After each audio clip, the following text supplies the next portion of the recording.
À l'aube de ce printemps, 3 événements religieux ont lieu, Pessa, Pâques et le mois de Ramadan. Ces temps forts sont l'occasion d'un renouveau de la foi que la crise sanitaire actuelle rend indispensable. Nous vous proposons un temps fort avec 4 femmes de foi engagées au sein de l'éducation, du développement personnel, de la formation et de l'enseignement du fait religieux. Comment leur spiritualité les aide à penser la crise actuelle et peut, nous, à notre échelle, nous inspirer. Avant tout, nous voudrions écouter l'expérience des uns et des autres et nous laisser porter par le témoignage rendu à Dieu dans la tradition juive, chrétienne, musulmane et universaliste. Aujourd'hui, spécialement, nous avons l'honneur et le privilège d'avoir 4 femmes invitées qui sont Floriane, Yael, Keltoum et Laetitia. Donc, j'ai pu regarder le programme. C'est un programme extrêmement riche. Donc je vous invite vraiment à rester jusqu'à la fin pour en tirer l'essence de ce partage et de cet amour. Je laisse maintenant la parole à Samia qui est avec nous. Bonsoir à tous et à toutes. On est très contents d'être ensemble ce soir. Effectivement, 4 femmes sont présentes pour nous parler de leur vision de ce confinement qu'on est en train de vivre en ce moment au regard de leur foi. Alors, si je dis que ce sont 4 femmes merveilleuses, je suis sûre qu'elles vont dire « Oh là là, ce sont 4 femmes merveilleuses ». À mes yeux, en tout cas, ce sont des amies. Chacune, à leur manière, participe à améliorer le monde, que ce soit, comme tu l'as dit, Mehdi, à travers l'éducation, en éduquant de jeunes adolescents ou de jeunes enfants, en les instruisant, que ce soit en tissant des liens plus humains en entreprise, en reconnectant les gens à des valeurs plus fortes dans le milieu de l'entreprise, que ce soit en créant des espaces de parole dans des espaces de conflictualité. Donc chacune, je trouve, participe à améliorer ce monde à leur mesure. Donc tu l'as dit, je redis les prénoms. Donc il y a Floriane qui est présente, il y a Keltoum, il y a Yael et Laetitia. Donc chacune vont partager avec nous la manière dont leur foi leur permet de traverser ces événements, la crise sanitaire, comme tu l'as dit, et également au travers de ces moments forts, puisque les 3 religions monothéistes vivent quelque chose de particulier. Je redis ce que tu as dit, Pessah, Pâques et le mois de Ramadan. On va commencer tout de suite avec Floriane, si elle peut, en bas à gauche, ouvrir son micro. Est-ce que tu es avec nous, Floriane? Alors, je te vois, mais je ne t'entends pas, Floriane. Alors, en bas à gauche, il faut que tu cliques sur microphone. C'est bon. Si, c'est bon. Dis quelque chose. C'est bon? Ouais. Très bien. Ça marche. Parler, c'est compliqué quand même. Donc, je vais te demander de te présenter brièvement. Et oui. De nous dire comment ta foi t'aide à traverser ce moment, si tu veux. Bonjour à tous, donc moi c'est Floriane, je suis formatrice sur les questions de vivre ensemble et en particulier à travers les questions de laïcité. Je suis convertie au christianisme depuis l'âge de 17 ans et investie depuis plusieurs années dans le dialogue interreligieux. Voilà. Alors c'est pas très facile comme exercice, c'est très particulier en fait parce que vous me voyez, je vous vois pas, donc voilà, je vais essayer de faire au mieux. Donc moi je suis pas théologienne. Oui, je ne vois pas, mais tu seras entendue. Donc moi, je ne suis pas théologienne, je vais vraiment vous partager mon expérience de femme croyante. Alors d'abord, comment je vis ce confinement? Je pense que comme beaucoup de monde, au début, j'étais assez inquiète de me dire comment je vais vivre cet enfermement, c'est tellement bizarre. Et puis, je me suis dit que c'était une bonne opportunité de le vivre comme un temps de retraite, un temps où on revient à l'essentiel. Et en fait, comme pour vous en ce moment, c'est Ramadan, nous, le carême s'est arrêté le 12 avril. Donc, on a aussi vécu ce carême en confinement. Et c'était un vrai carême sans superflu, avec beaucoup de choses de d'habitude qui manquent. Et j'ai pu refaire l'expérience profonde que Dieu seul suffit à tout remplir, que sa présence comble. Donc voilà, c'était un merveilleux rappel. Et puis, après, le début du confinement a été un peu particulier pour moi parce qu'en fait, j'ai eu le virus et je l'ai très certainement passé à mon père. Donc, il y a eu des moments assez angoissants, même si voilà, on n'a pas de symptômes graves, tout va bien. Mais des moments d'angoisse. Et en fait, je me suis rendu compte que j'étais pas très ouverte à ce que pouvaient vivre les autres, dans le sens où je vous avoue qu'au début, j'étais là, bon, le Covid, il y a 3% de mortalité, ça touche des personnes très âgées, je regardais ça de loin. Et là, de le vivre moi, ça m'a vraiment réouvert le cœur aux personnes qui étaient vraiment malades, qui étaient en train de mourir, à tous les soignants. Et en fait, je me suis dit, mais finalement, mon cœur, il est souvent fermé, et ça m'a réouvert à la compassion de façon plus large en me disant, mais finalement, il y a des gens qui meurent tous les jours tout seuls, il y a des familles qui vivent la violence tout le temps, il y a des gens qui ne savent pas ce qu'ils vont manger demain tout le temps. Enfin, donc c'était une bonne prise de conscience. Et en même temps, quelque chose d'un peu difficile à gérer avec les médias, avec toutes ces informations qui arrivent du monde entier, avec vraiment des choses très dures. Je pense à l'Équateur, je pense à tous ces quartiers populaires où les gens ne savent pas qu'est-ce qu'ils vont manger demain pendant ce confinement. Et alors je prie parce que c'est la seule chose que je peux faire, et je sais que ça marche, mais je sais que quelqu'un qui souffre à côté de moi, je peux l'aider, je peux lui tendre la main, je vois la force qu'il a pour vivre ce qu'il a à vivre. Là, c'est loin, c'est par médias interposés, et je suis entre cette tension entre m'ouvrir, laisser mon cœur ouvert à la souffrance, et puis me protéger parce que c'est trop lourd à porter pour moi. Voilà, donc je suis avec cette question aujourd'hui. Et après, je voulais vous partager comment je vis cette crise d'une façon beaucoup plus large, parce que pour moi, elle ne s'arrête pas du tout au Covid. Voilà, je suis beaucoup plus inquiète par le dérèglement climatique, par la montée des populismes, par la crise économique qui va commencer et qui ne va pas s'arrêter tout de suite, et les conséquences en seront certainement difficiles. Et pour moi, voilà, ce qui se passe en ce moment, c'est les symptômes d'un monde qui est malade en fait depuis longtemps. Et ce virus, quelque part, le positif, c'est qu'il nous oblige à nous arrêter et en fait à voir que tout le système, il est hyper fragile, et qu'on se croit tout puissant en aidant notre orgueil. On pense qu'on n'a pas besoin qu'on ne dépend pas de la nature, qu'on ne dépend pas d'un créateur. Sauf que là, en fait, on est en train de mener l'humanité au mur, et on est en train de détruire la création. Donc, moi, je me dis, ce virus, il a le mérite de nous faire nous arrêter et nous reposer les bonnes questions, et d'avoir le courage de faire un virage à 190 degrés. Là, je pense que c'est le moment. Et le mot qui m'est beaucoup venu en préparant cette intervention, c'est le mot conversion, le retournement intérieur, extérieur, et voilà, comment on va changer de paradigme et regarder d'une autre manière. Et pour moi, ça commence déjà par ma propre conversion intérieure. Déjà, une conversion de foi en Dieu. Moi, je vous avoue que j'ai un caractère un peu anxieux, donc parfois, je tombe dans la peur, l'imagination, mais qu'est-ce que je vais devenir, mais qu'est-ce qu'on va devenir, etc. Et de me rappeler que j'ai vraiment un père qui m'aime, qui me garde, qui me guide, et que dans toutes les épreuves que j'ai pu vivre, il a toujours été là, il m'a toujours donné la force. Et je suis toujours ressortie grandie de ce que j'avais vécu. Et voilà, et comme mon mari me dit souvent, Dieu donne la grâce pour aujourd'hui et pas pour demain. Donc, c'est vraiment un appel à vivre le moment présent. Voilà, et puis ouais, se rappeler que Dieu peut tout. Mais malgré tout, j'ai ma part. Ma part, c'est aussi une conversion de foi, mais aussi une conversion intérieure profonde. Je pense que dans toutes les mystiques, on va retrouver il faut que je diminue pour que tu grandisses, comment notre ego disparaît pour que l'Esprit Saint vraiment vienne vivre en nous, qu'il puisse nous guider, nous faire agir.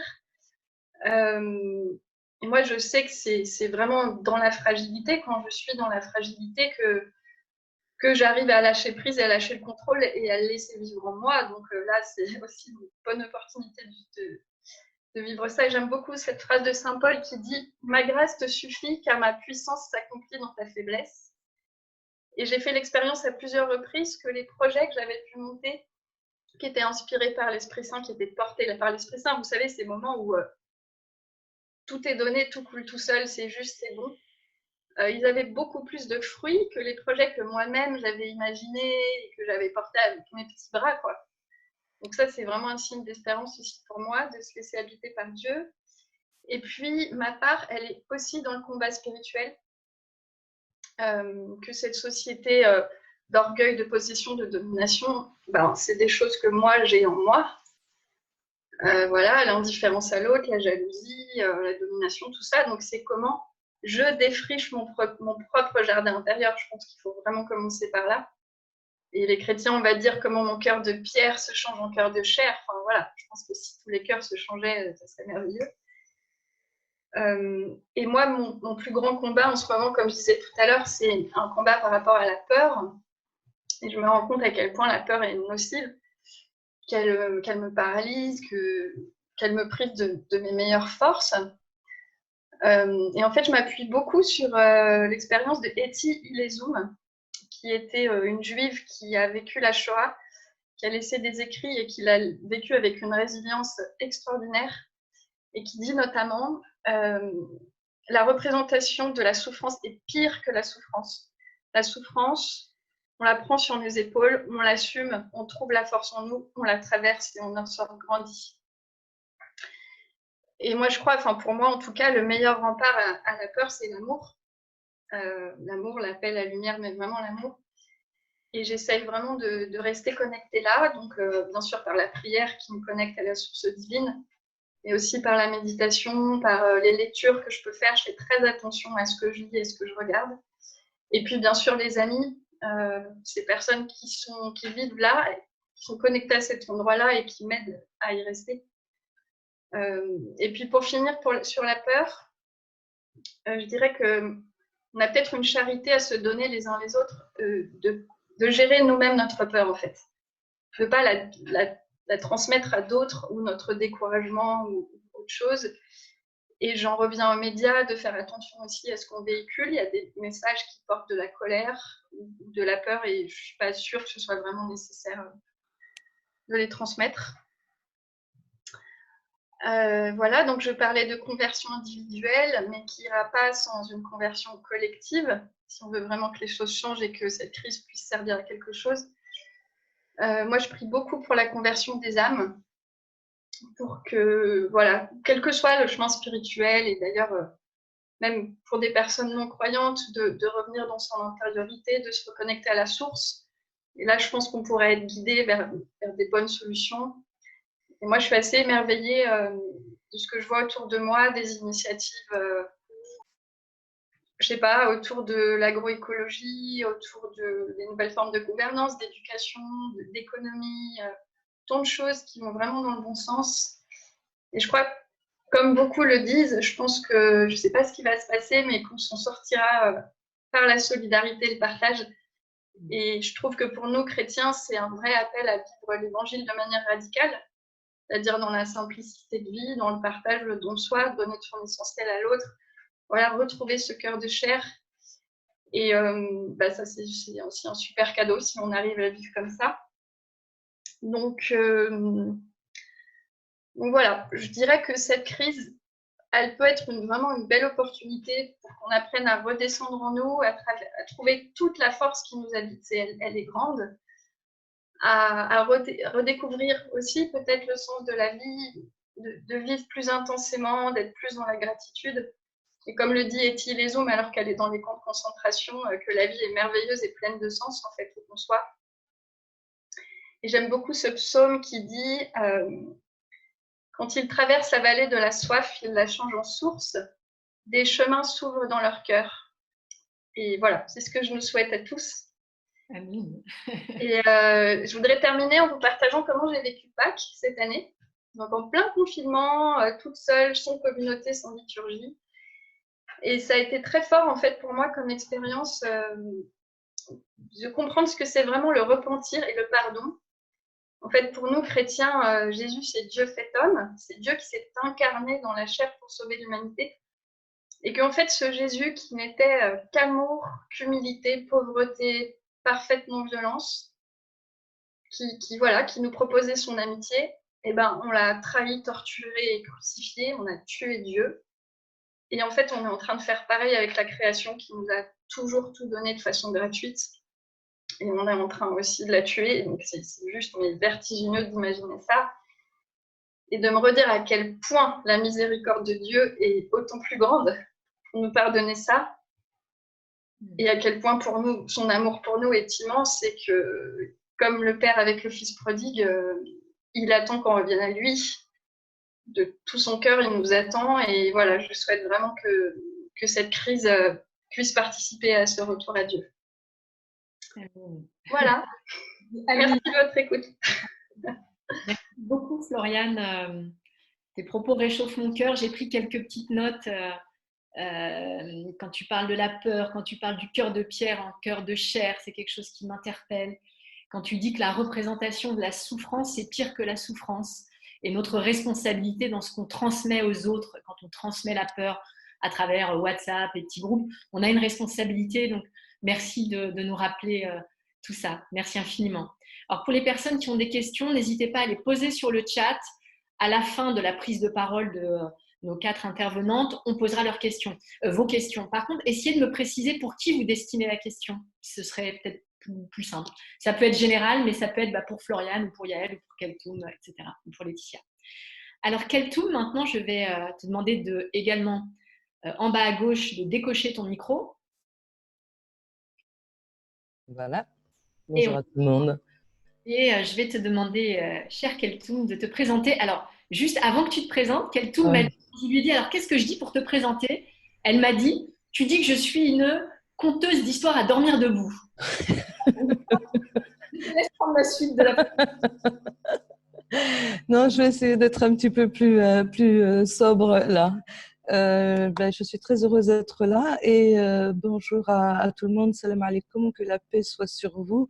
Je le dis en français, on se salue comme ça d'une manière très rapide. À l'extérieur, tout est banalisé en fait, on oublie le sens de tout.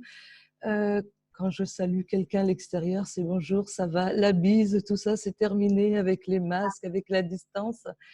Et au début, ça faisait très mal, mais c'est encore une fois un retour à l'essentiel. On peut aimer l'autre de cœur à cœur et pas forcément être dans des manifestations extérieures qui nous prend beaucoup, beaucoup de temps. Tant à se préparer, tant à cultiver cette identité extérieure en fait. Je suis enseignante, conteuse quand j'ai le temps, et parfois je le trouve. De moins en moins parce qu'on a une vie quand même qui est très axée sur la vélocité, rapidité, productivité, même dans le cadre de l'enseignement. Voilà, et c'est triste. Donc quand il y a eu ce confinement imposé, d'un côté j'étais contente comme les élèves, ouais, chouette. Plus court, plus rien, je vais pouvoir rester à la maison et m'adonner à ce que j'ai envie de faire. Mais en même temps que M. Macron annonçait cette histoire, j'ai eu aussi des amis qui m'ont envoyé des photos de chars qui descendaient l'autoroute, en fait, ça se situe autour de Paris.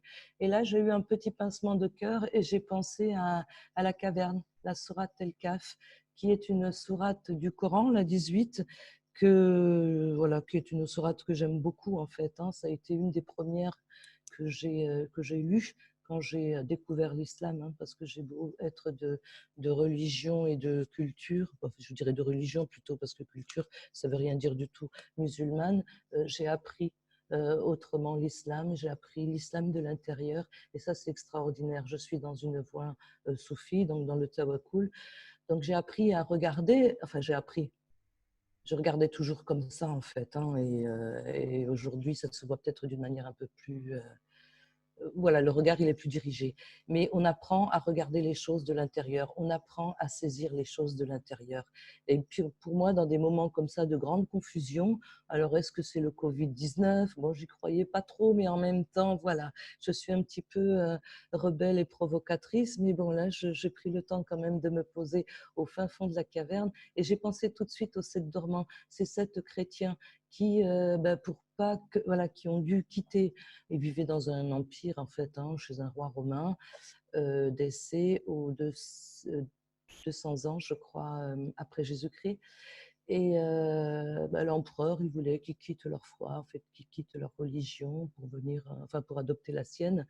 Et eux, ils étaient très amoureux du Christ, donc ils sont allés se réfugier dans la caverne et Dieu les a protégés les gens les ont chargés, les empereurs envoyaient ses gardes pour qu'ils les récupèrent et qu'ils les tuent. Et finalement, les gens passaient autour de cette caverne, mais on ne les voyait pas. Enfin bref, ils se sont endormis pendant un jour, 100 ans, 300 ans, on n'en sait rien en fait. Ils se sont réveillés quelques années plus tard dans une société meilleure. Voilà, c'est là-dessus que j'ai commencé le confinement avec cette belle histoire. Une histoire où l'homme où la foi, voilà, de l'être humain est mise à mal. Et je pense qu'aujourd'hui, notre foi est mise à mal, qu'on soit juif, chrétien, musulman ou autre. En fait, la spiritualité est très mal vue. Donc, j'ai pensé tout de suite aussi à mes amis chrétiens parce que j'enseigne dans un lycée catholique. Donc, la Pâque, c'était coucou à travers les écrans et j'étais triste pour eux parce que c'était quand même des moments de communion très forts et très intenses. Tout de suite, il y a eu, enfin pour ma part, le mois de Sha'ban. Et ça a été un moment, encore une fois, en fait, j'ai vécu ce moment-là comme une épreuve. Quand on voit que Dieu, dans chaque situation, on souffre moins, on stresse moins, on angoisse moins. Il n'y a pas la peur. En tout cas, pas tout de suite. Elle vient peut-être après, quand on regarde à l'extérieur, parce qu'on a peur pour les autres. On n'a pas vraiment peur pour soi, en fait. Donc là, Sha'ban arrive, c'est le moment, c'est un mois où on fait un petit peu le ménage, le grand nettoyage de printemps, que ce soit dans la maison et aussi à l'intérieur de soi, pour se préparer pour le ramadan, en fait. Pour poser, on commence à poser, c'est un mois de jachère, donc on nettoie, on enlève les choses, les mauvaises herbes, on demande pardon, les mauvais gestes, etc. Et on fait une terre neuve, un corps neuf, avec une nourriture un peu plus saine, des jeûnes, avant de commencer le grand jeûne. Et on purifie son cœur surtout. On purifie son cœur pour accueillir son Seigneur. Parce que Dieu, c'est là qu'il vient voir en fait ses serviteurs. C'est là qu'il vient voir ses fidèles. C'est ni à la mosquée, ni à l'église, en tout cas pour ma part. Et il y a une forte croyance musulmane qui dit qu'effectivement Dieu vient visiter les cœurs de ses serviteurs. Et là, c'est plutôt rassurant. Donc, pas de raison d'avoir une angoisse quelconque, mais bon, un lien. Encore faut-il être à la hauteur de ce lien, voilà, à la hauteur de cet amour. Donc, on travaille. Beaucoup de pratiques. Donc, j'ai mes prières. Les 5 prières. Donc là, c'est un rapport au temps aussi qui est structurant, mine de rien. Et puis, c'est un rapport au temps qui est très naturel parce qu'on se lève juste avant le lever du soleil avec les oiseaux et on fait la prière du Fajr avec les oiseaux. C'est magnifique. Le soleil se lève. Après, on va faire d'autres choses. On a d'autres pratiques, du dhikr en permanence, le souvenir de Dieu pour le garder le plus longtemps. Voilà, dans son cœur. Et toutes ces pratiques, toutes ces prières, ces temps de prière, nous protègent, nous permettent de changer l'énergie, en fait, en une nouvelle énergie. Il y a une nouvelle lumière qui s'installe et c'est le renouveau, en fait, à l'intérieur, c'est le renouveau. Donc, on déborde un peu d'amour, parfois un peu de tout, donc on peut être comme ça dans la joie et on sort à l'extérieur pour lui faire ses courses et on voit des gens tristes. Là, c'est difficile aussi. C'est difficile, mais en même temps, voilà, toujours garder, voir les choses comme étant une grâce. Tu le disais tout à l'heure, Floriane, une grâce de Dieu, une miséricorde. Les épreuves, c'est ça, ça nous aide à grandir en fait. Et c'est ce que je ressens. Il y a en arabe, l'épreuve, on dit mihna. Le mihna, c'est une épreuve. Et le minha, c'est la grâce. En fait, il suffit juste de déplacer un petit peu le H là où tu veux. D'accord ? Au début, effectivement, on le vit comme une épreuve, mais j'ai bousculé un petit peu le H là pour le vivre comme une grâce. Voilà. Après, comme toi, effectivement, bon, là, on est en plein mois de Ramadan. On continue toujours dans cette énergie, dans cette ouverture et dans ce travail sur soi pour recevoir le maximum de miséricorde parce qu'on en aura besoin effectivement quand on regarde à l'extérieur et pas que par la fenêtre, quoi. Parce qu'effectivement, oui, comme toi, je suis inquiète. Je suis inquiète parce que oui, c'est une crise un petit peu... alors, on dit crise sanitaire, on peut parler d'une crise économique, on peut parler d'une crise aussi civilisationnelle. Moi, je le vois comme ça, on passe peut-être à une autre ère, quoi. Et puis, il y a une crise spirituelle. Une crise spirituelle. La chance qu'on a de vivre ces moments-là, c'est de pouvoir, pas réinventer, parce que les choses, elles sont ce qu'elles sont, en tout cas dans les religions, mais les revivre d'une manière un peu plus ouverte, moins chacun dans son coin. Et je suis contente quelque part que les églises et les mosquées soient fermées, vraiment, pour que les gens puissent être en lien de cœur à cœur, parce que c'est ça qui va nous relier, qui va nous aider plus tard. C'est pas de se retrouver dans les églises, dans les mosquées ou dans les synagogues, même si ça a son charme, hein, et c'est bien. Mais j'ai l'impression que le défi aujourd'hui, c'est allez les religieux, vivez votre foi autrement. Voilà, réinventer un lien en fait de cœur à cœur.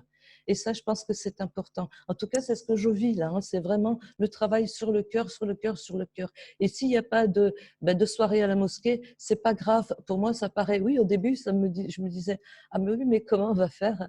Il n'y a pas de tarawih dans les mosquées. Il n'y aura pas de Mecque, de pèlerinage.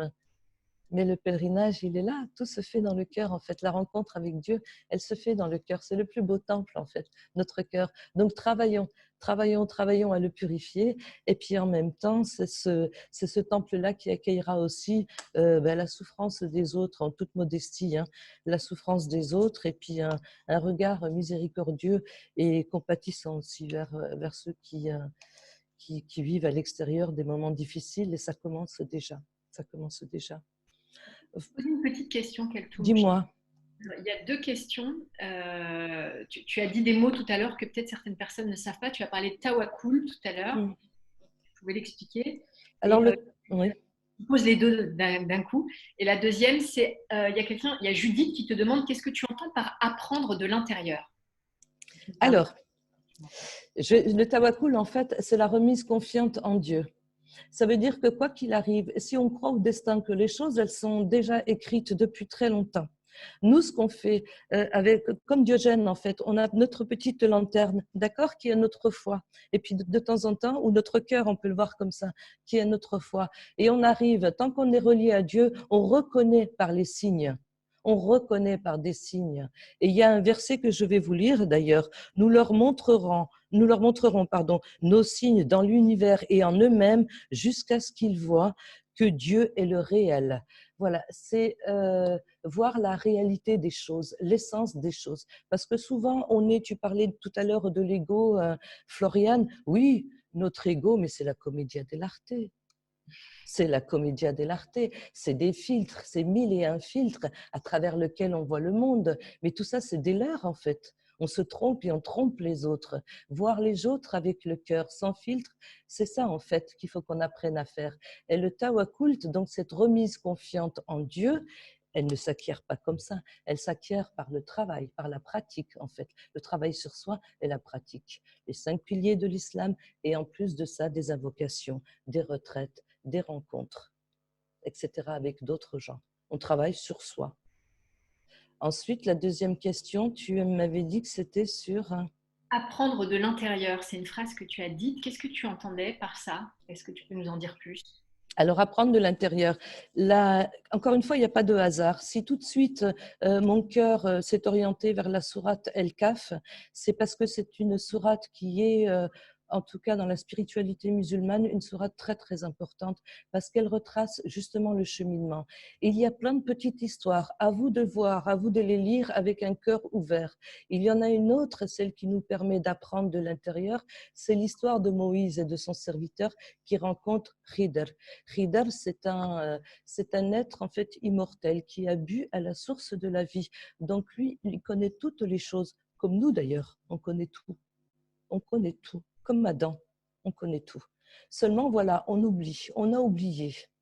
Et essayer de voir les choses, percevoir les signes de Dieu, comprendre. Des fois, les apparences, elles sont trompeuses. Aller au-delà des apparences. Et ça, on ne peut pas le faire avec le mental, on ne peut pas le faire avec l'intellect. C'est avec le cœur, en fait, qu'on apprend à voir l'invisible, à comprendre l'invisible. C'est ce qu'on appelle, en fait, dans l'islam, el-ma'rifa. Il y a l'ilm, la science, le savoir, pour ce monde-là, pour l'extériorité, et puis il y a la ma'rifa.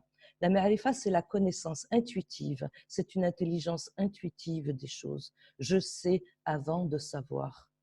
Voilà. Et ça, on a oublié. On l'a oublié. Et on l'a tous en nous. On sait tous. On sait tout. Voilà.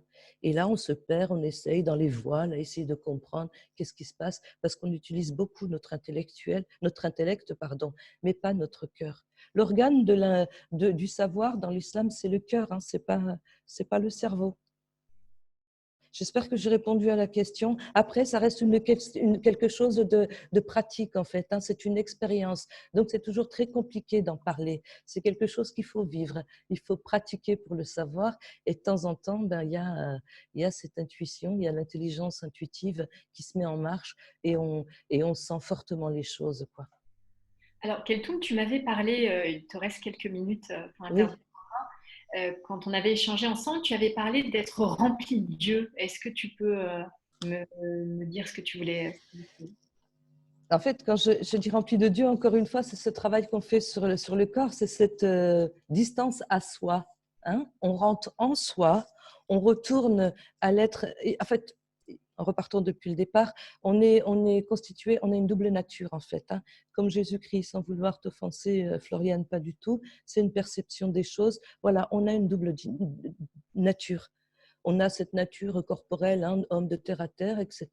Et on a l'esprit qui est en nous. Cet esprit-là, c'est une part de Dieu qui nous a insufflé quand il nous a créés.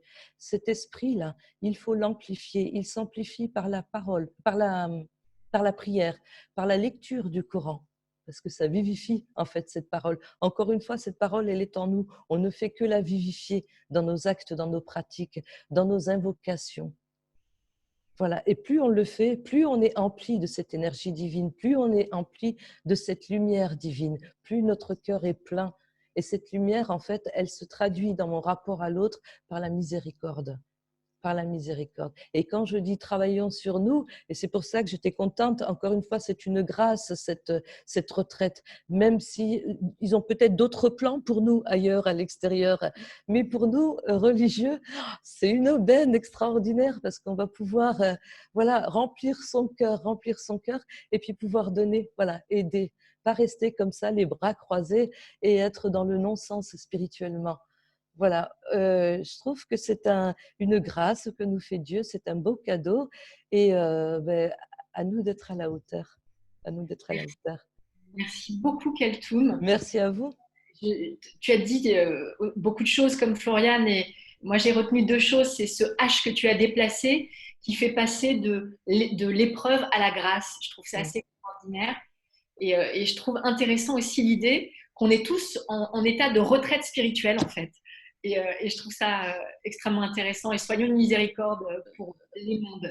Je voulais juste terminer avec une Hikam din Abdallah, une sagesse en fait d'un sage du XIIIe siècle qui dit « Les êtres n'ont pas été créés pour que tu les vois, mais pour que tu vois leur Seigneur en eux. » Nous sommes des canaux, pardon. Nous sommes tous des canaux de la lumière divine. Voilà, dégageons notre ego, dégageons et laissons les cœurs faire leur travail. C'est toucher les autres. Voilà, les autres seront touchés par cette lumière si on laisse notre cœur ouvert. Voilà, et là il y a beaucoup de cœurs ouverts. Alhamdoulilah. Ta joie est vraiment contagieuse. Pardon? Ta joie est vraiment contagieuse. C'est une très belle conclusion. Merci. On ressent que ce que tu exprimes, c'est finalement ton témoignage, une expérience.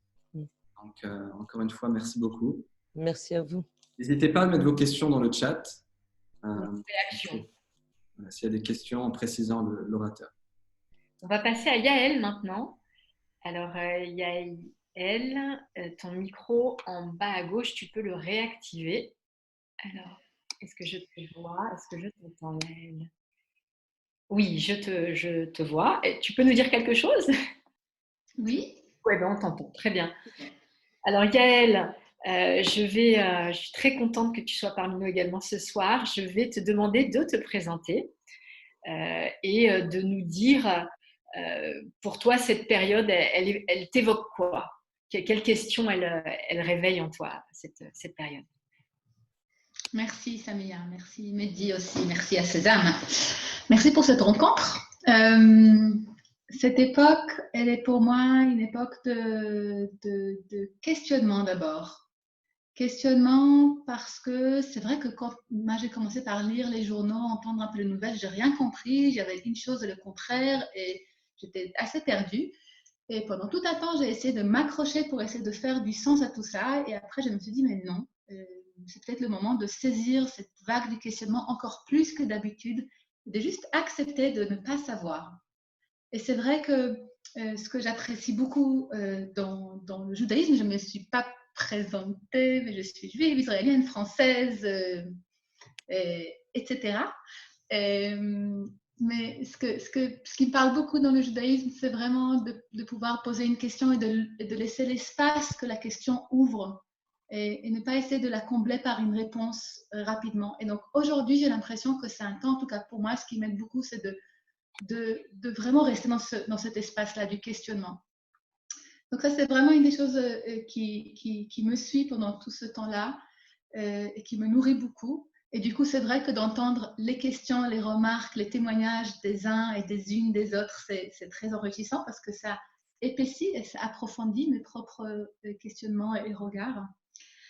C'est une époque aussi particulière dans le judaïsme en ce moment. On a fini l'époque de Pessah, qui est la Pâque juive.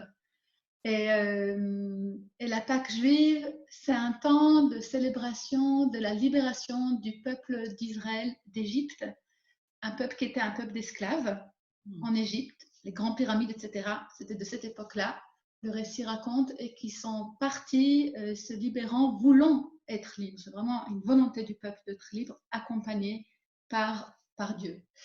Et tout le récit de Pessah, tout ce qu'on traverse à Pessah, c'est vraiment ce travail entre esclavage et liberté. Et une des choses pour moi qui est très importante à Pessah, et on le vit souvent en famille avec mes filles et ma famille, c'est de voir en quoi je suis libre. Parce que à Pessah, on raconte une histoire passée, on raconte une histoire très très ancienne biblique, mais l'idée c'est de voir aussi aujourd'hui en quoi c'est pas une histoire d'autres personnes, mais de moi, de nous, en quoi je suis aujourd'hui encore esclave et de quoi je me suis aussi libérée. Et une chose qu'on aime bien faire chez nous, et cette année ça a pris un autre sens encore particulier, c'est qu'on aime bien noter d'une année à l'autre en quoi je suis encore esclave et de quoi je voudrais me libérer pour l'année à venir. Et on reprend les notes l'année prochaine et on relit et on voit est-ce qu'on a réussi à faire un chemin de libération et qu'est-ce qui reste encore à faire et qu'est-ce qui a abouti. Donc c'est un peu les deux.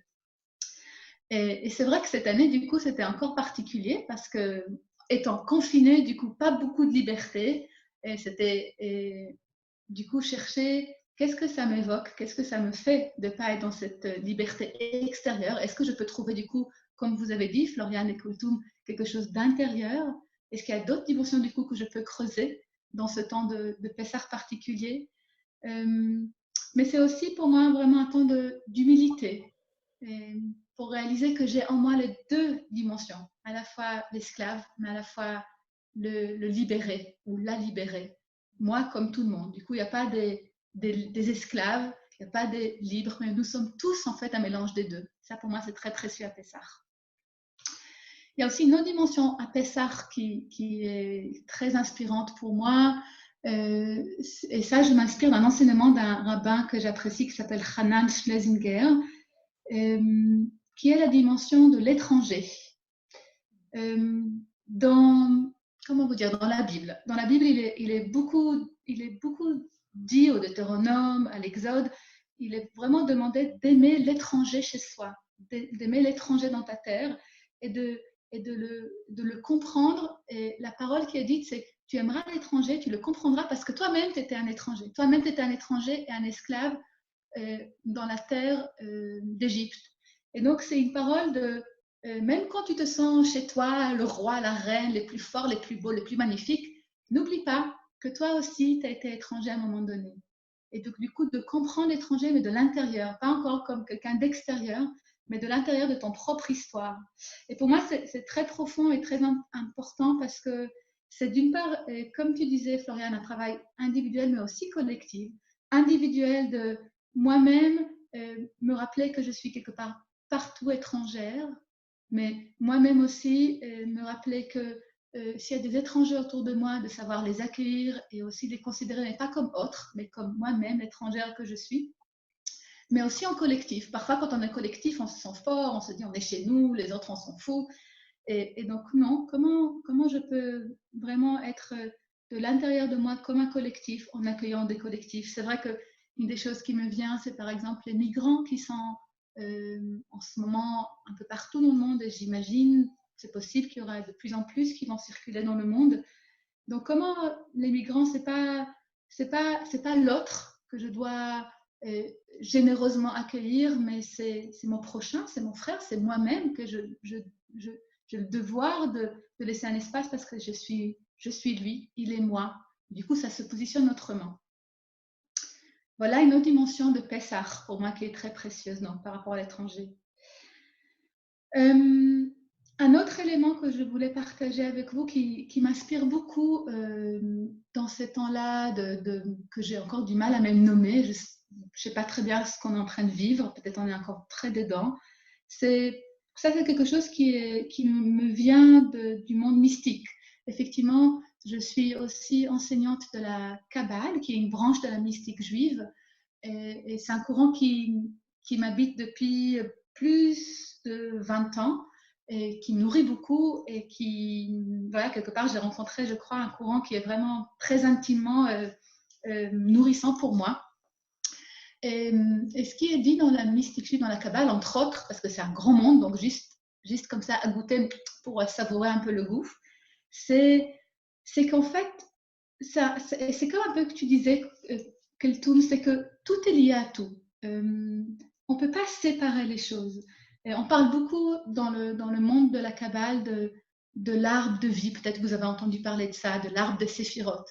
Il y a l'arbre du monde d'en haut et il y a le monde d'en bas. Et en fait, ce qui est vraiment développé, c'est que ce qui se passe dans le monde d'en haut est le reflet de ce qui se passe dans le monde d'en bas. Et le monde d'en bas agit sur le monde d'en haut, comme le monde d'en haut agit sur le monde d'en bas. Et en fait, tout agit sur le tout. Tout le vivant agit sur le tout. Et quand je dis vivant, c'est à la fois l'humain, le végétal, l'animal, le minéral, le visible et l'invisible que vous avez mentionné d'ailleurs, vous deux, Floriane et Keltoum. Donc, en fait, on est qu'une seule chose et on est vraiment une chose très, très reliée. Et on ne peut pas se couper. On peut se dire, on va essayer de se confiner un petit temps, fermer les frontières, on met des grands murs de barrières entre deux pays ou de lois qui vont nous séparer, mais réellement, nous ne pouvons pas. Et parce que voilà, nous sommes juste reliés d'une infinité de façons différentes. Et ce que ça m'inspire aujourd'hui particulièrement, c'est de me brancher à cette reliance profonde que nous avons. Et que même si parfois je me sens coupée et je me sens inquiète, comme toi, Floriane, je peux être dans la crainte, je me dis, mais on est tous là. On est tous là, tout ce qui est conscient, inconscient, visible, invisible, et qu'en se reliant à ce lien-là, c'est comme ça qu'on peut du coup ressortir de ce temps-là différemment. Et donc je me demande, à propos de se poser des questions, je me demande, mais comment je peux contribuer à tisser plus de liens? Comment je peux contribuer à plus de conscience? Déjà pour moi, pour ma vie à moi, et plus globale. Comment nous pouvons nous rappeler de ce qu'on a oublié? Tu disais, Florian, tout à l'heure aussi, nous les êtres humains, on a un peu oublié quelques principes. Comment je peux me rappeler de tout ce qui est ce lien-là? Quels sont les moyens de rouvrir les yeux, de rouvrir nos sens, comme tu disais, Keltoum, de rouvrir nos cœurs? Comment faire ça? Un des moyens pour moi, c'est effectivement se ressourcer dans nos traditions. Et voilà, et je suis chanceuse, et on est plusieurs ici d'être chanceux d'avoir des traditions spirituelles qui nous inspirent et qui sont certaines très, très, très anciennes. Donc, aller puiser dans ces racines de sources qui sont là, très riches, qui ont traversé les temps, qui ont traversé les tempêtes et qui sont toujours là. Donc, aller se ressourcer là-dessus pour pouvoir aller voir comment je marche avec ça aujourd'hui, comment je marche avec cette richesse-là. Comment je marche avec cette richesse et cette différence? Parce que le fait d'être relié, pour moi, il y a aussi quelque chose qui m'inspire pour m'apprendre, un apprentissage infini, d'accepter la différence, d'accepter d'être avec des gens qui sont radicalement différents de moi, de ne pas chercher juste ceux qui pensent comme moi ou qui ont les mêmes avis, mais de se dire comme nous sommes tous reliés, tous de la même fraternité, on peut aussi, du coup, je peux aussi aimer, me relier, respecter et voir le semblable aussi avec le radicalement différent.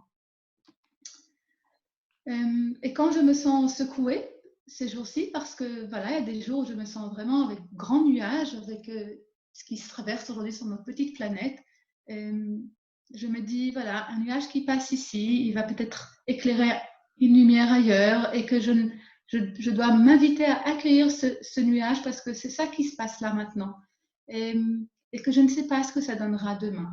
Et effectivement, c'est comme si cette reliance de tous les niveaux peut apporter plein de choses qui sont un grand point d'interrogation. Une autre chose qui est très nourrissante pour moi ces jours-ci, ce sont quelques notions importantes pour moi dans le judaïsme et que peut-être quelques-uns, je vais vous dire rapidement. J'ai pensé au Shabbat, peut-être que c'est un mot que vous connaissez certains, le Shabbat. J'ai pensé au Tikkun et à la Teshuvah et au petit jubilé. Shabbat, je commence par le Shabbat, par un grand Shabbat. J'ai l'impression que nous vivons comme si c'est un temps très très élargi d'un Shabbat. Le Shabbat, c'est le 7e jour où c'est le temps de prendre du recul, de se poser, de rentrer à l'intérieur, de se relier, de célébrer la vie. Et c'est comme si là, avec ce retour à la maison, comme tu disais, Koltoum, ce retrait que nous vivons, ce tzimtzum, ce petit espace que nous prenons moins dans le monde, c'est un temps du coup de regarder, de se relier à un temps plus organique, de faire un cheshbon nefesh, de faire son propre cheshbon nefesh, son propre réflexion, son propre examen de conscience, c'est comme un examen approfondi. Merci. Tu vois que tu comprends l'hébreu. Merci, Samia. Tu vois, le langage de cœur, ça passe au-delà des langues. Merci. Tout à fait. Examen de conscience, exactement ça.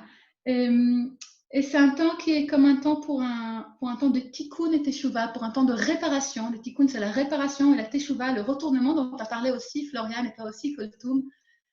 Teshuvah, retournement, repentance, un temps de retour à soi, comme si c'est un temps maintenant où je me sens invitée de revenir à moi, de regarder qu'est-ce qui se passe là à l'intérieur, qu'est-ce qui s'est dévié en moi, en nous, comment je peux écouter, comment nous pouvons écouter ce qui s'est glissé un peu dans notre monde actuel. Et c'est vrai que je partage aussi avec toi, Florian, ce que je vois dans le monde, à la fois écologique, mais à la fois dans la relation entre les humains, à la fois avec les animaux, à tellement de niveaux, à la fois spirituel que tu as mentionné aussi, Koltoum, comme si on a un peu glissé. Donc, comment ça peut être un temps de vraiment retournement, de silence, d'écoute, de réparation profonde, individuelle et aussi collective, en étant aussi relié au visible, à l'invisible.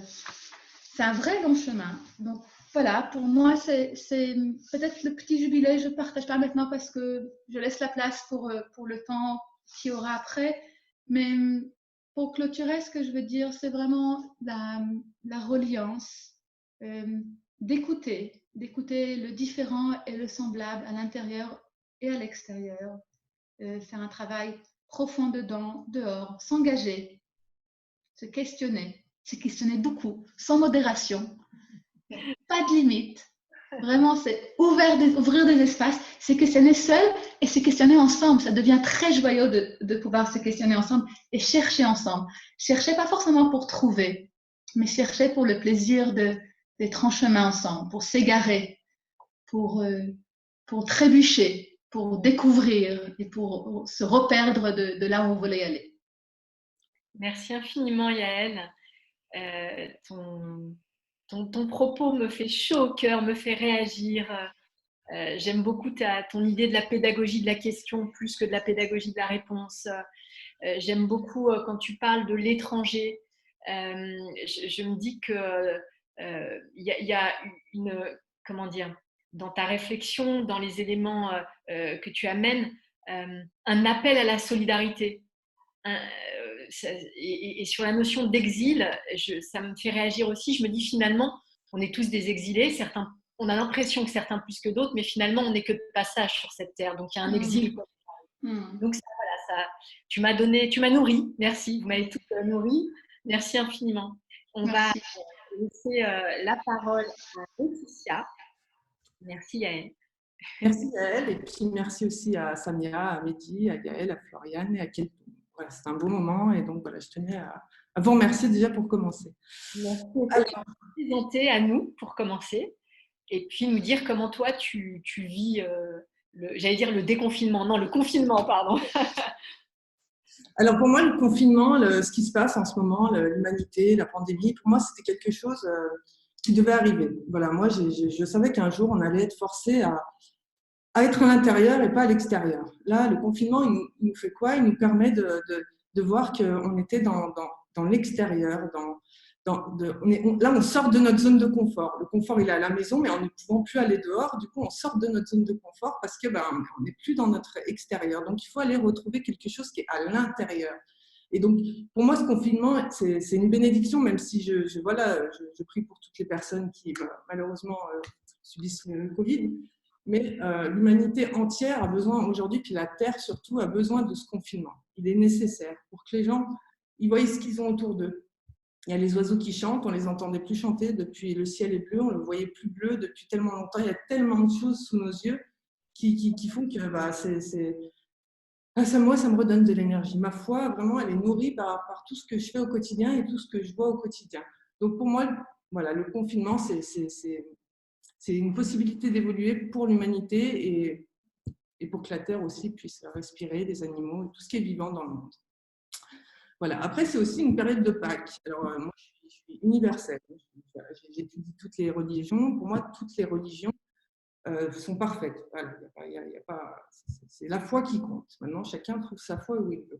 Mais Pâques, c'est intéressant parce que voilà, le Christ il est décédé et puis il est revenu. Mais il est revenu avec plus de force.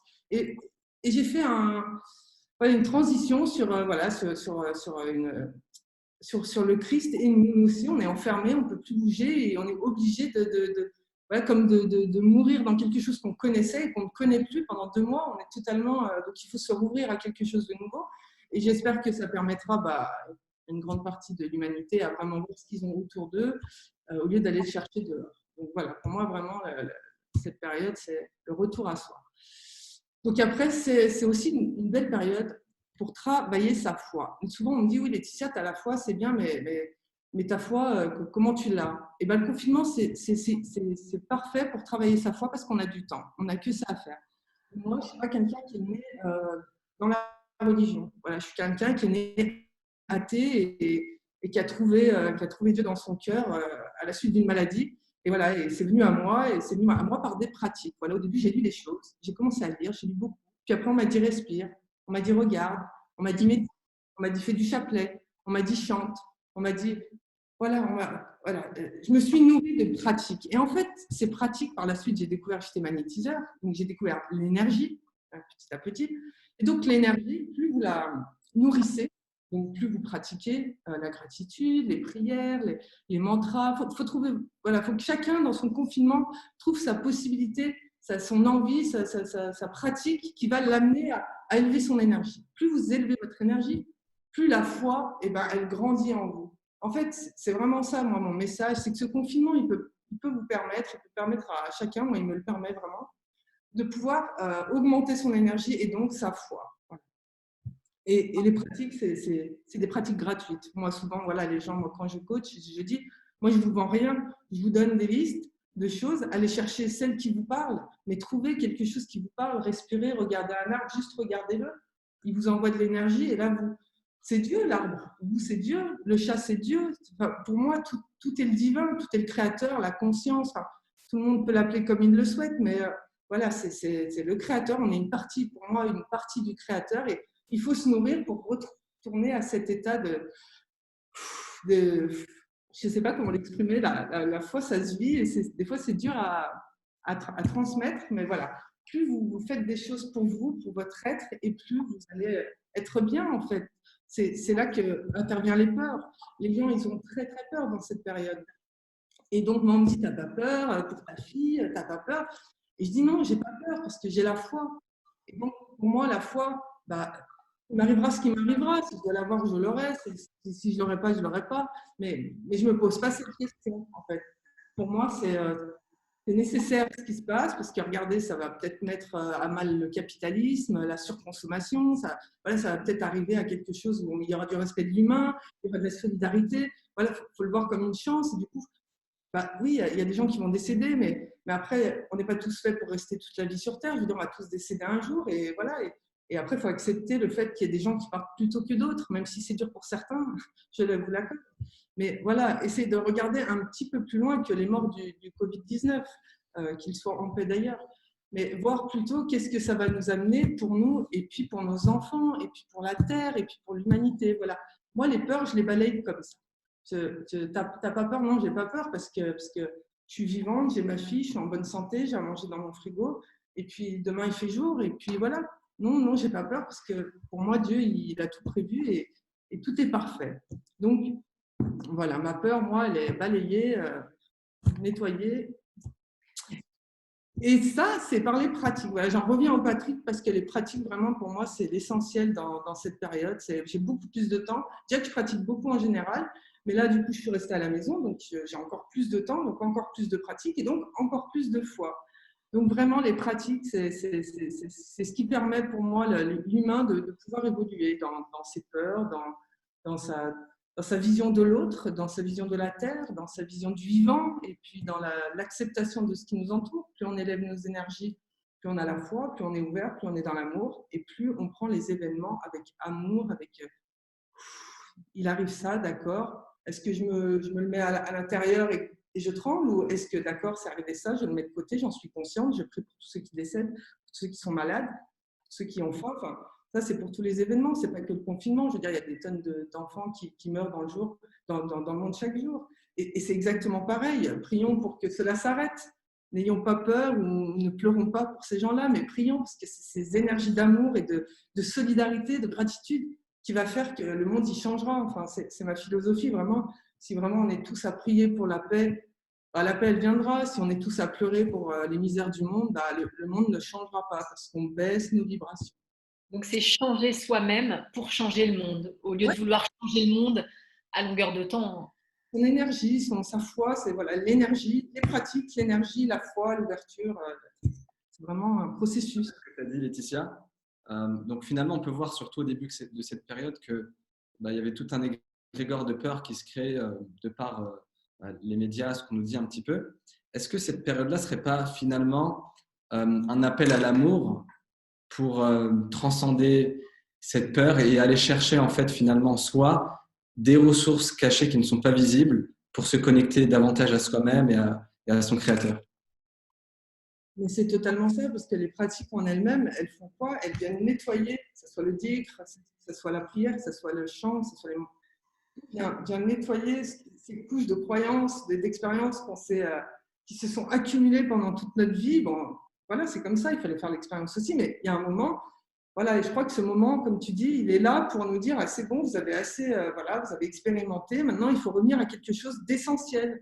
La Terre, elle va mourir, il y a des choses plus horribles encore que le corona qui vont arriver si on continue à la maltraiter. Donc oui, là c'est le moment, je crois que Dieu, le divin, la conscience, le créateur veut vraiment nous dire, revenez à ce qu'il y a d'essentiel, l'amour. Pour moi, l'essentiel c'est l'amour, l'amour des uns, l'amour des autres, l'amour à tout ce qui est vivant. Revenez à l'amour et laissez le reste. C'est vraiment une expérience. Et c'est ça que je voulais rajouter aussi, c'est que chaque expérience dans notre vie est là pour nous faire évoluer. Si on voit tout ce qui nous arrive en négatif comme une expérience, comme une possibilité d'avancer, de dépasser quelque chose, c'est comme la jalousie.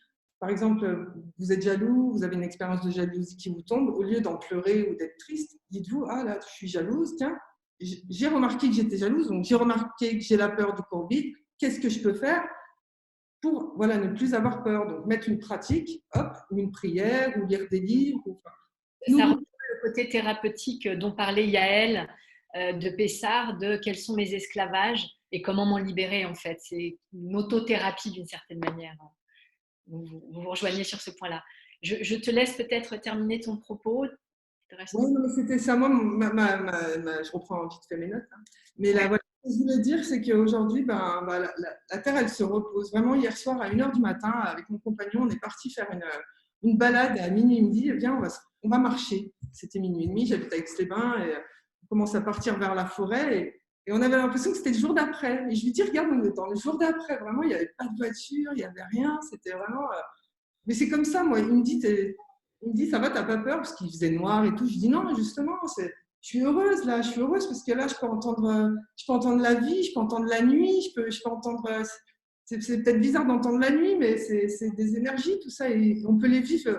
On ne peut pas les vivre, sinon il y a toujours des voitures, il y a toujours du bruit, il y a toujours des avions. Là, il n'y a plus d'avions pratiquement. Voilà, la Terre, elle se repose et franchement, profitez, essayez dans vos petites balades d'une heure là, d'écouter cette Terre qui est le vent, les oiseaux, il y a les branches, c'est tellement puissant que voilà. Le repos de la Terre, le repos de nous-mêmes et regarder les étoiles et les gens qui nous entourent. Voilà, avec amour, gratitude et tout se passera bien. Merci Laetitia. J'ai une petite question, toi qui es dans le développement personnel. Est-ce que cette période-là ne nous invite pas forcément également aussi à changer des choses, à remettre en question, comme disait Yael tout à l'heure, à oser se remettre en question et à peut-être effectuer des changements de perspective, de point de vue pour évoluer. Tu as évoqué cette notion d'évolution. Est-ce que cette période-là ne nous force pas aussi à évoluer, à changer des choses, à quitter, comme disait aussi Yael, à quitter d'anciennes choses pour faire émerger un nouveau soi? Mais c'est totalement ça. Là, je sais pas. Moi, je suis consciente de ça. Aujourd'hui, je me dis, il y a trop de capitalisme, il y a trop de big pharma, il y a trop de négatifs à la télé. Il y a vraiment plein de choses qui nous assaillent et qui fait baisser nos énergies. Moi, j'en reviens toujours aux énergies. Et donc, aujourd'hui, ce qu'on nous demande, c'est vraiment de faire des choses qui vont nous faire du bien. Voilà. Donc, si l'humanité fait quelque chose qui lui fait du bien, je veux dire, si on est suffisamment à faire quelque chose pour la Terre, ça nous fait du bien de l'avoir en bonne santé. Donc, si on a un collectif vraiment qui change au quotidien ses habitudes, donc trier vos déchets, éviter d'acheter du plastique dans les magasins, voilà, il y a plein de petites choses à faire. Et je pense que là, c'est le signal d'alarme de la Terre, du Créateur. C'est le signal d'alarme qu'il faut changer ses comportements et c'est sa façon de penser. On n'est plus dans le capitalisme, on n'est plus dans l'argent, il faut être dans la solidarité, l'amour et le plaisir de regarder ce qui nous entoure. Merci beaucoup Laetitia, c'est une très bonne conclusion. Donc, il faut développer cette solidarité. Donc, je laisse la parole à Samia. Pardon, excuse-moi. J'ai vu plein de beaux messages passer. Merci infiniment, mesdames, pour votre propos. Moi, vous avez mis mon cœur en joie, vous m'avez touchée et manifestement, les personnes présentes également. On a des merci Yael, merci pour ce grand souffle, voir la beauté du monde partout. Merci Laetitia, donc tout le monde vous remercie. Floriane, Keltoum également. Salim nous dit les fleurs sont multiples, mais l'eau est unique. Je trouve ça sublime, merci infiniment. Quelqu'un nous dit merci pour ces témoignages qui m'aident dans cette période. C'est me souvenir chaque fois que la peur serre mon cœur, qu'après la difficulté vient la facilité. Alors, il y a Keltoum qui a noté dans le chat, les êtres n'ont pas été créés pour que tu les vois, mais pour que tu vois leur Seigneur en eux. Est-ce qu'il y a… Enfin, voilà, plein de beaux messages, de réactions. Alors, il y en a des nouveaux qui arrivent. Merci pour ces témoignages. Alors, on va vous remercier. Il n'y a pas de questions à proprement parler, mais plutôt des remerciements. Moi, j'aimerais, pour conclure, citer une phrase d'un cheikh, Sidi Hamza, paix à son âme, qui dit « Dieu se manifeste par ses lumières qui sont contenues dans tous les êtres et toutes les créatures. Si nous prenons conscience que la manifestation divine s'exprime à travers sa création, nous devons respecter les convenances avec toutes ces créatures. » Je laisse la parole à Mehdi. Pour ma part, j'ai ressenti beaucoup d'honnêteté et de profondeur dans vos échanges. Je retiens par exemple Yael qui parlait de monde intérieur, de monde extérieur. Je pense que tout ça, c'est des sujets dans lesquels on pourrait échanger pendant des heures et des heures, mais on a pu goûter finalement à quelque chose de puissant, d'unique, de solidaire dans ce moment difficile. Donc, personnellement, j'ai ressenti beaucoup d'amour dans mon cœur, de joie, chez Keltoum notamment, qui transmet cette joie, chez Floriane, qui a parlé pareil avec son cœur et qui nous a invités à nous reconvertir. Laetitia aussi, qui nous a montré comment on pouvait apporter des changements en soi pour mieux vivre cette situation. Donc, Je viens de mettre la page Facebook sur le chat, donc vous pouvez également nous retrouver sur notre page Facebook. Je vais remettre le lien. Et j'en profite pour dire, et Yael, pour les questions de reliance aussi. Moi, j'ai beaucoup apprécié cette notion-là d'aller puiser aussi dans nos mémoires. Merci beaucoup. Je ne peux pas faire deux choses en même temps, hein, Mehdi. Hein. Je suis taquine. Vous voulez dire autre chose, Mehdi? Pour moi, c'était bon. Merci à tous. Merci. À très bientôt. Et vous avez notre actualité. À bientôt. Merci, mesdames. Merci. Merci, Samia. Merci, Mehdi. Je veux Merci faire à un tout le bisou monde. à la maman de Yael. Au revoir, madame. Et au revoir à toutes les mamans. Au revoir. Au revoir. Au revoir, à très bientôt. Au revoir. Merci beaucoup. Merci pour cette agréable présentation. Merci à toutes et à tous.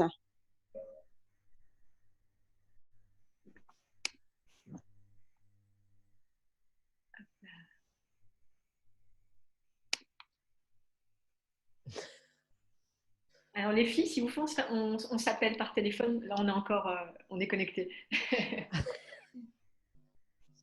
Ou alors on reste ici sur Zoom. Oui. Il y a 26 personnes en fait. On n'est pas. On n'est pas seul. C'est assez rapidement. Bravo, merci, merci les filles. C'était super.